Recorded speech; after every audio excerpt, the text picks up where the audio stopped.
Hey everybody, thanks for tuning in.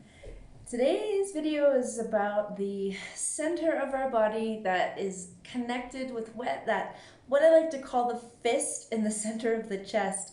When we feel that stress or tension and it just locks everything down right at the area of the solar plexus. And this can cause so many issues in the body. That's why when people say when you're not stressed, like a lot of different symptoms don't arise, and it's actually stress is such a number one cause of so many things going wrong in the body, from like what you can eat to autoimmune disease to all kinds of stuff. And a lot of it is centered with getting this area open, also addressing what's causing the stress, but really like being able to maintain it so that when the load of stress comes towards you, you're not piling a whole bunch of stuff on top of what's already there. And that's my goal of the video to share with you today. So this chakra is located right at the solar plexus region, so just below the breastbone there. And on a physical level, as I mentioned in the last video, it is connected with the navel, which is at the level of the navel. So everything in the torso region is connected with these two centers, but more so the organs of the upper center. So here we're talking about the liver, the pancreas, the gallbladder. It also has an effect upon the diaphragm, so our ability to breathe in and out with ease. It also, to a lesser degree, but still to a strong degree, affects the small and large intestine.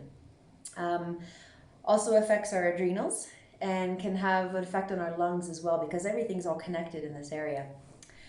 Also, too, it controls the quality of our blood because it's connected with the liver and the spleen here. The spleen has its own function, which I'll talk about probably in future videos, but really the liver's ability to clean the blood and process the blood. So it also energizes the blood as well in the liver.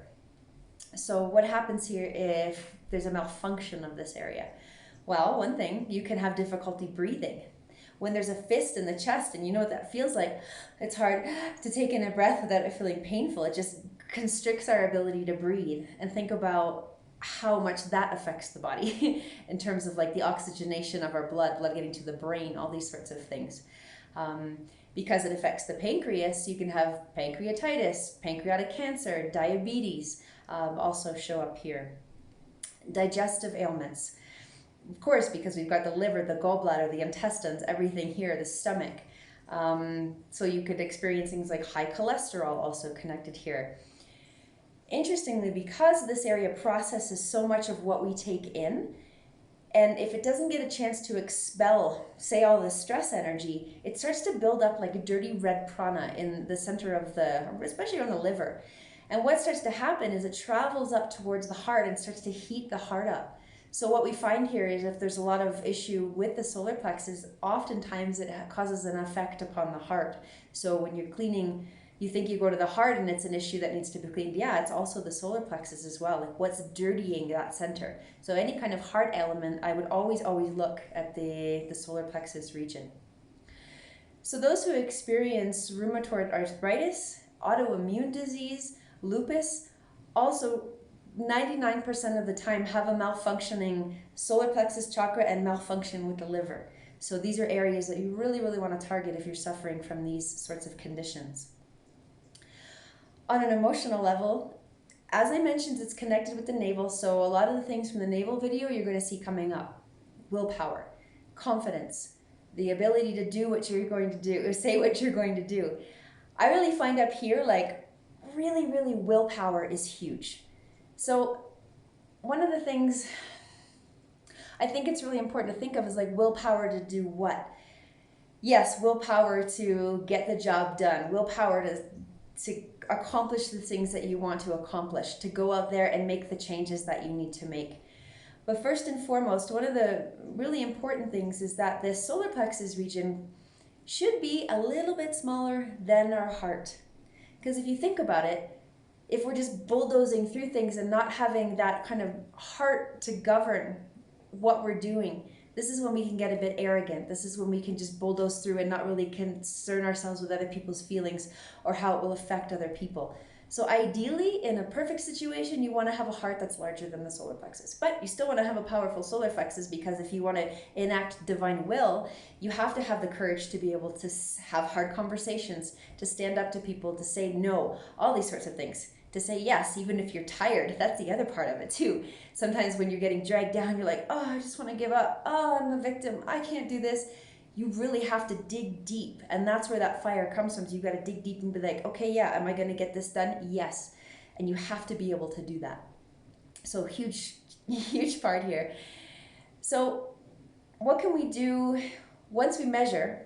In the other videos, as I taught you in chakra 1 and 2, how to measure if the chakra has too much energy, congestion, too little energy, depleted. How can you adjust these? So let's talk about if there's too little energy here. So obviously this makes it very, very impossible to try to get anything done because there's just nothing happening. And to say stress, when it comes in, it can manifest in different ways. It can take our power away, or it can just cause too much energy there. So we never know with stress how it's going to affect different people. So ideally we want to get the stress out of our environment as well. But let's talk about like if it's depleting us and how to address that. So one of the most important things I think is commitments. If you are able to make a commitment, okay, for the next 5 days, I'm going to get up and do something. No matter come rain, shine, doesn't matter, I'm going to do it. Mantra practice, yoga practice, writing a letter to someone I needed to say something to, whatever, I'm going to do it for the next 5 days. Do it. The moment that you make that commitment and then you don't complete it, the energy center here just depletes. So really holding to commitments is a huge piece of having a very strong solar plexus and a very strong root as well, which I've mentioned before. Cold showers, again, stimulate the fire. A lot of the things I talked about in navel, I'm going to bring up again. Doing any kind of heating, breathing, breath of fire, Surya Vedana, which I taught in the last video. Anything that stimulates the fire here. Again, to make sure that you have enough energy here to do what needs to be done. If you have too much energy here, which for a lot of people seems to be the case in the energy work that I do, I tend to find congestion way more than I do find depletion here. And I think it's just the stressful kind of life that we're living these days now. So if you imagine, if there's a lot of energy here already, you're already stressed. It's almost like, I say it's like the straw that broke the camel's back. Or one trauma teacher I remember, she taught about a bunch of balls in a pool. And if you throw more balls in there, there's just like no room to swim. So it's like one little thing can set you off. One little more ball in the pool, everything explodes just because there's so much there. But imagine if we were to figure out how to sweep that away, to make space. Okay, and you feel that. You feel when that knot unclenches and you can just open up and breathe. Yeah? That's what it feels like. So we take those balls out of the pool and then there's space to handle life. So when people ask me, well, what do I do with this stressful situation? Well, can you clean yourself to the point that you can deal with the stressful situation? If you're not able to do that, you've got to take yourself out of it. So, of course, energy work I love is my favorite. And, you know, anytime someone wants to, I guess, find out what's going on there, you can always email me. There's connection to my website in the videos. If you're curious about, is it congested, is it depleted, I can always answer those questions for you. However, if you do know it's depleted, one of my favorite things to do is, it's actually a mudra called the Matangi mudra, and it's mudra of the king. And for some reason, I don't know why, but this seems to clear the solar plexus in a way that's just hard to explain. So what I do is I bring my hands into prayer and I fold my fingers over. So you take your middle fingers, the longest fingers, and point them to the sky. So then I would take it, and of course your palms are going to separate because of, you know, your wrists, and you bring it down to the level of the solar plexus. So I press it against the solar plexus, and then I relax, and actually because you're stimulating here, you're pressing here, it's bringing awareness and attention here. So it's easy to keep your attention here. These fingers pointing upwards are directing the energy, clearing it upwards. So when I'm inhaling, I'm imagining that I'm breathing in actually past my hands and breathing a cold wind into the solar plexus. And I'm cooling it. Then I just exhale normally. And I keep breathing that cool wind in. Little smile. Even if you smile towards the consciousness of that center, it opens. If you speak to it, thank you. Thank you for opening. Thank you for moving the stressful energy. and so on and so forth. And just doing that for 3 to 5 minutes, you'll start to feel everything start to unwind. And that's really, really one of my favorite techniques to open up the solar plexus chakra.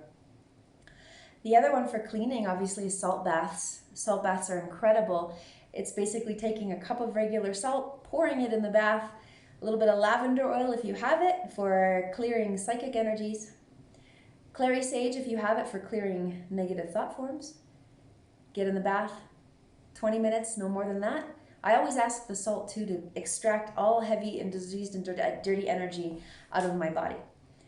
And then get out of the bath, and it's like having an energy healing.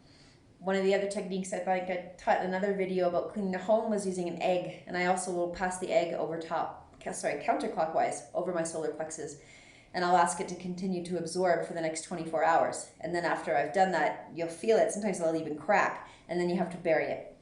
But it's amazing how that pulls the energy out. And then you have more capacity to deal with life.